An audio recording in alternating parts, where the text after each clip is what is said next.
It's time to take a look through today's papers with Allison Sargent on the set today. Hi, Allison. Hi, Jeannie. Allison, we're looking mainly today at two big stories, both having to do with U.S. President Donald Trump. That's right, and neither of which ended up being big successes for the U.S. president. You can see both stories here on the front page of today's Guardian. Donald Trump gets his handshake photo with Kim Jong Un. That was, of course, before their summit was cut short without a deal.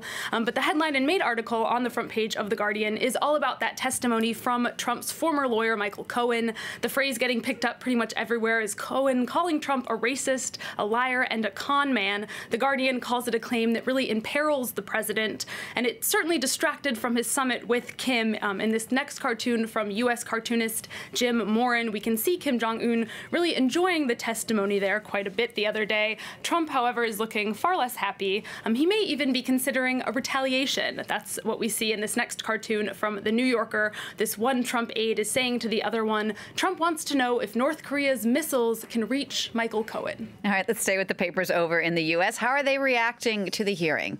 Left-wing tabloid The New York Daily News declares the hearing a checkmate against the U.S. president, a checkmate with the help of an actual check. You can see it there on the top of their front page. That is a copy of the check for $35,000 written by Trump to partially reimburse Cohen for those hush money payments that he made to women alleging affairs with the U.S. president. Republicans' main strategy in this hearing was really to discredit Michael Cohen, emphasize that he was the liar, not the president, and many left-wing cartoonists are pointing out the hypocrisy in this, since for Democrats, Republicans are really standing by the bigger liar. I thought this cartoon was the most illustrative. We see a GOP congressman looking quite cozy in bed there next to Donald Trump, and yet he's asking Cohen, if Trump's such a bad guy, well, why did you get into bed with him? Now, a lot of papers, of course, are agreeing that Cohen's testimony was an explosive one, but not all of them are convinced that it'll actually have a real impact on the president's popularity. Right. USA Today is fairly convinced that this will not have an impact overall on the popularity of the president. The main reason they say is we've seen a lot of explosive revelations about the president in the past few years, and so far nothing has taken away from his support, especially the support of his base. What this hearing does do, the paper says, is really lay the groundwork for the release of special counsel Robert Mueller's report on Russian meddling in the 2016 election that's going to be released pretty soon, papers are saying, and the paper says that that's not going to have the same credibility issues as we've seen here with the Cohen hearing.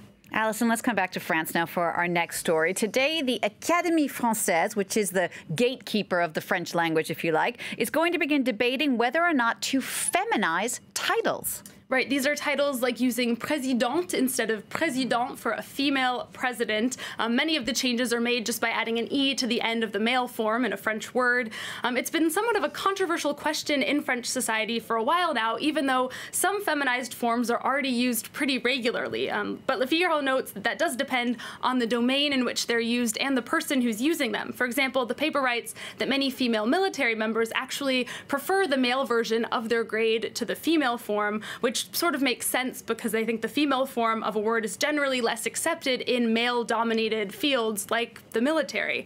So it'll be interesting to see what guidelines the Académie Française does pick.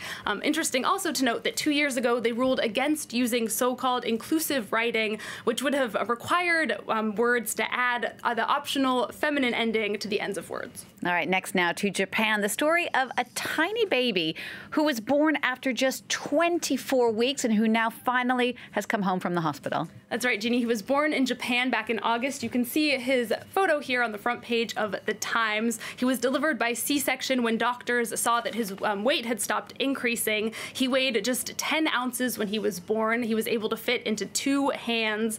6 months later, though, he weighs 7 pounds, closer to what most newborn babies weigh. The Times calls him a little wonder, and it is pretty incredible. You can see another more striking photo that was taken just days after his birth in Japan today. Really scary how small he is. The paper reports that only about 23 babies worldwide born under 10 ounces have actually been able to survive, and that it's especially rare for boy babies to survive. And this was a boy baby, so very incredible medicine from the doctors at the Keio University School of Medicine in Japan. Allison, you're going to wrap up now in Japan as well, where that country's sumo association has just announced a ban on beards. That's right, Jeannie, and it is especially bad news for superstitious sumos because many many sumo wrestlers reportedly grow beards for good luck. Along with beards, Japanese Sumo Association has also banned long nails and tattoos. The sumo authorities say their reason is that beards are too messy. They want their wrestlers looking neat and tidy for spectators, they say. Although I have to say, as a spectator, I don't mind a messy sumo wrestler. I get the beard, I get the long nails, the tattoos, yeah, like, not so much. Allison, thank you for that. Allison Sargent there with that look at the press review today. Of course, you can always get a closer look on our website. The address is france24.com.